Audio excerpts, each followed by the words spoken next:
Sa video na ito ay nais kong ibahagi sa inyo ang isang napakagandang tanawin sa lugar ng Palawan.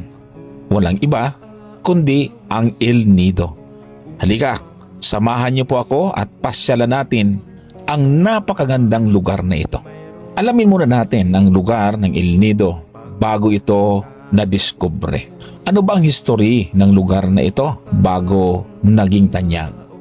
Bago pa man maging kilalang destinasyon ng turismo ang El Nido, Palawan, ay isa ng mahalagang lugar ito sa kasaysayan at kultura ng Pilipinas. Narito po ang buod ng pre-tourism history ng El Nido. Puntahan natin ang panahon bago dumating ang mga dayuhan. Bago dumating ang mga Espanyol, may mga tao na sa naturang lugar na ito. Sila ay tinatawag na mga katutubong Tagbanwa. Ang mga Tagbanwa ang orihinal na nanirahan sa El Nido, maging sa ibang bahagi ng Palawan. Isa sila sa pinakamatandang grupo ng katutubo sa Pilipinas. Sila ay may sariling sistema ng pamahalaan, relihiyon at ritual. Marami sa kanilang paniniwala ay umiikot sa kalikasan. Hanggang ngayon, kinikilala pa rin sila bilang ancestral domain holder ng ilang bahagi ng El Nido. Punta tayo sa paraan kung papaano nabubuhay ang mga tao dito noon. Sila ay nabubuhay sa pamamagitan ng kasaganaan ng dagat. Ang ibig sabihin, napakayaman ng karagatan sa lugar na iyon. Maraming isda, sagana at hindi magugutom ang mga naninirahan dito. Alamin din natin kung saan hango ang pangalang El Nido. Ang pangalang El Nido ay hinango mula sa salitang Kastila nang ibig sabihin ay ang pugad o the nest. Ang pangalang ito ay tumutukoy sa mga pugad ng balin sa sayaw, swift-leaf nests na matatagpuan sa loob ng mga kuweba ng mga limestone cliffs sa naturang lugar. Mahalaga ba ang bird's nest na ito? Saan ba gawa ang pugad? Bakit ito pinahahalagahan ng mga tao sa lugar na iyon? Ang pugad ng balin sa sayaw ay gawa sa sariling laway ng nasabing ibon. At ito mismo ang ginagamit sa paggawa ng bird's nest soup, isang delicacy sa mga bansa tulad ng China. Dati, malaki ang bahagi ng ekonomiya ng El Nido sa pag-aani at pag-export ng mga pugad ng ibong balin sa sayaw. Kaya kilala ang lugar na ito dahil sa pugad ng ibon. Dahil doon, nabago ang pangalan ng lugar at hinango na nga ang pangalan ito mula sa pugad ng ibon na ang kahulugan ay El Nido.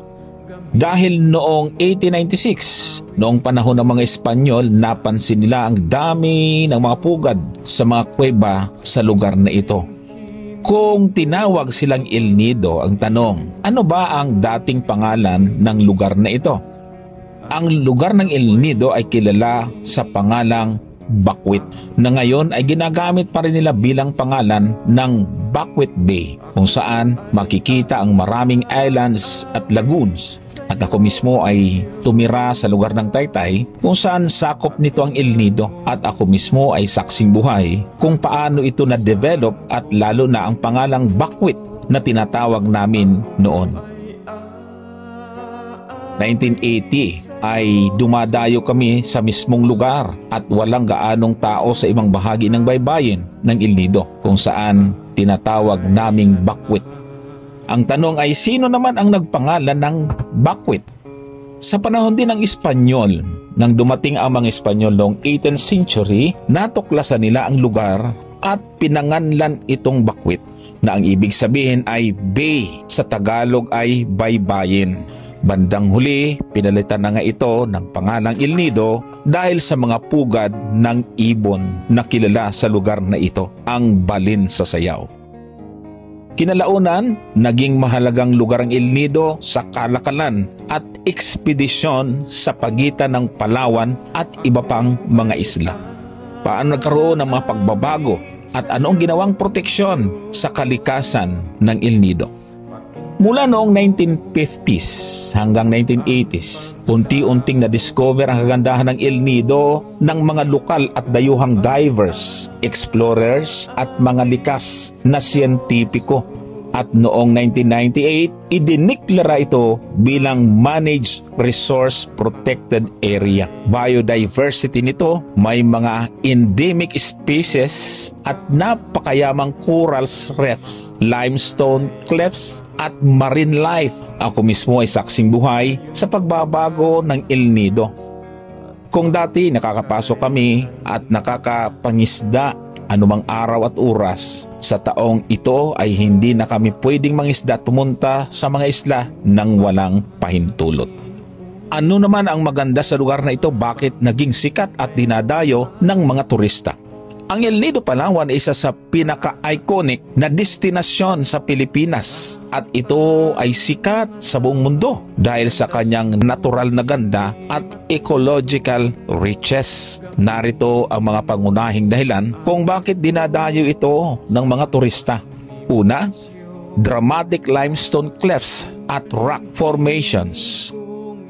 Ang mga matatarik na batong apog or limestone cliffs na lumilitaw mula sa dagat parang movie scene ang vibe. Ginagamit pa nga minsan ng mga international films. Pangalawa, crystal clear waters and stunning lagoons. Sobrang linaw ng tubig kaya ideal para sa swimming, snorkeling at kayaking. Sikat na sikat dito ang Big Lagoon, Small Lagoon, Secret Lagoon at Shimizu Island.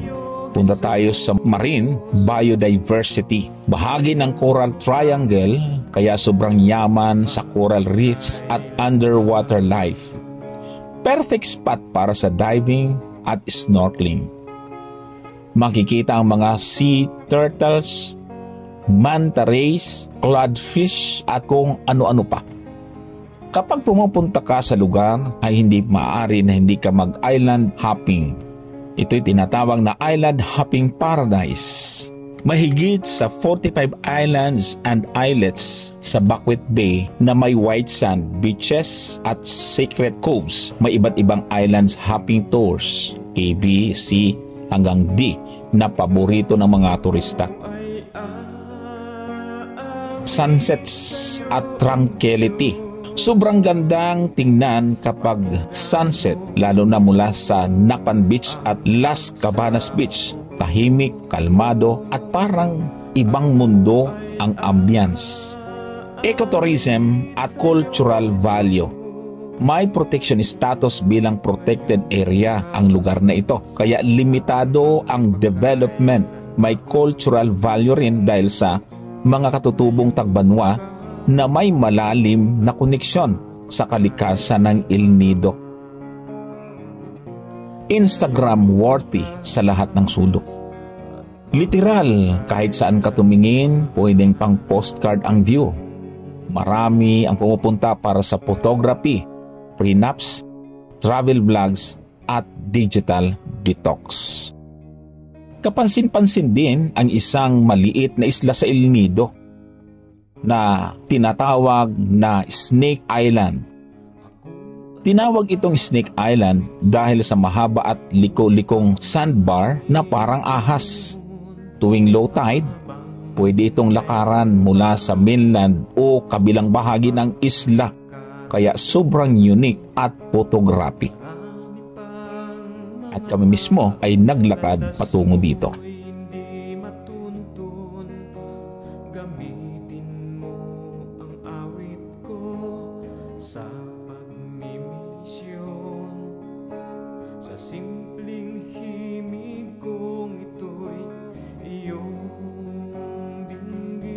Ano ang highlights ng El Nido? Perfect para sa drone shots at nature walks. May 360-degree view sa tuktok ng island kung aakyat ka sa mini view deck. Isa ito sa mga stop sa Tour B ng island hopping sa El Nido. Lalo na ang rock formation. Ang mga rock formation sa El Nido ay sobrang gaganda. Literal na parang likha ng fantasy movie. Mataas, may matutulis at dramatikong nakausli mula sa ibaba ng dagat pataas. Ang mga karst limestone cliffs. Ang mga ganitong limestone ay nabubuo sa loob ng matagal na panahon. Kapag nasa bangka ka paakyat ng mga lagoon o island hopping spots tulad ng Big Lagoon, Small Lagoon at Secret Beach, parang nasa ibang planeta ka. Bukod sa itsura, ang vibe nila ay mystical. Lalo na kung maaga ka dumating at may fog pa. Ang ganda talaga. Very preposterously photogenic.